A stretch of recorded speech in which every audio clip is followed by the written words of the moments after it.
Book number 10. Ooh. What Good Friends Do, Part 1.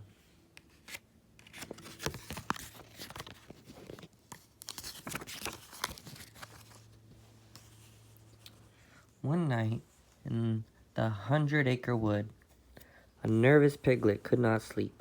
He lay in bed listening to the creepy noises all around him. "Oh, dear," Piglet said. "I better just stay here until morning, keeping watch for heffalumps, woozles, and all the other creatures that come out at night."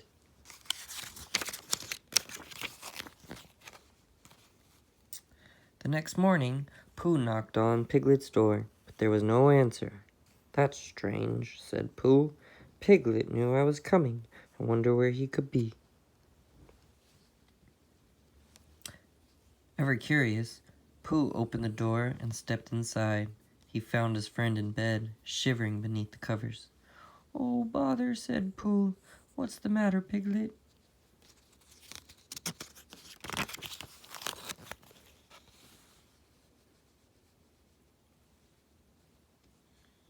"Oh, dearie, dear," said Piglet. "Don't you hear it, Pooh?"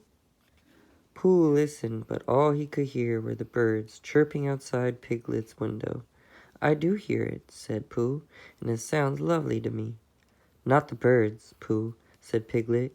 "It's the woozles and heffalumps that set their traps inside my house."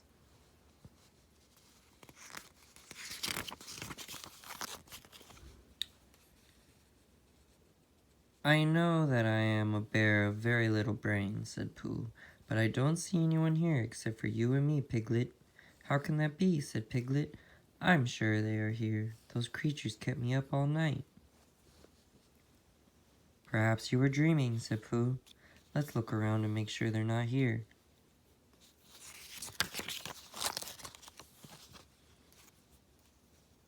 "You see, Piglet," said Pooh, feeling relieved. "There's nobody here but us." "That's true now," Piglet agreed. "But last night they were all here."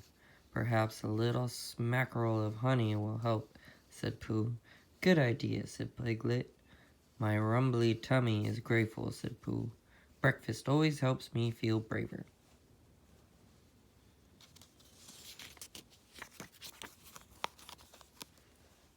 The friends were eating and chatting when Piglet's eyes suddenly grew wide as saucers. "What's that whooshing and whistling?" cried Piglet. "It's the wind blowing through your curtains," Pooh said. "Are you sure?" asked Piglet nervously. "It sounds rather woozlish to me."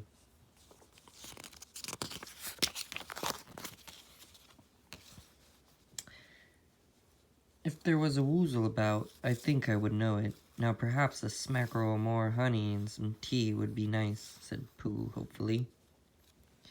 After Piglet put the kettle on and retrieved another honey pot, he heard a loud hissing. "Aha!" he cried. "Pooh, do you hear that?"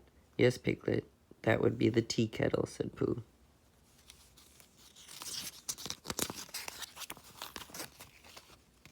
Soon, Rabbit stopped by with some freshly picked apples. "Are you ill?" asked Rabbit, staring at Piglet's nightclothes. "No," said Piglet, "but I am too tired to explain."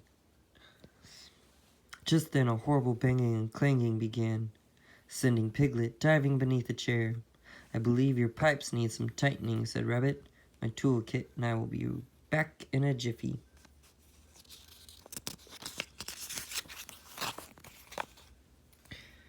Piglet crawled out slowly from underneath the chair and smiled sleepishly at Pooh. But before Pooh could say a word, they heard a plip, plip, plop throughout the kitchen. Pooh went over to Piglet's sink and turned the faucet left and right. "That should do the trick," he said. "I do hope Rabbit hurries," said Piglet. "All those noises are making me nervous."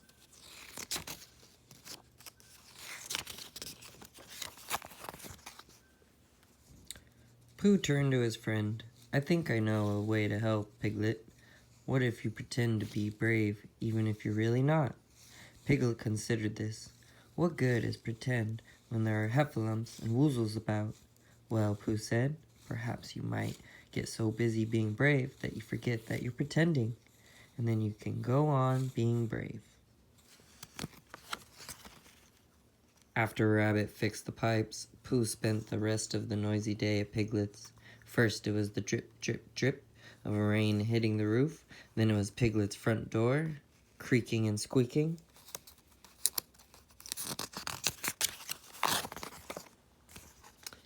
That night, Pooh checked the house carefully. "Try to get some sleep now, Piglet," said Pooh. "And remember what we talked about." "Yes," said Piglet. "I'm going to pretend to be brave. Maybe I'll even dream it." But before Piglet could turn back the covers on his bed, there came a long, low rumble, followed by a giant crash. "It's just a little thunder and lightning," said Pooh. "Don't be frightened."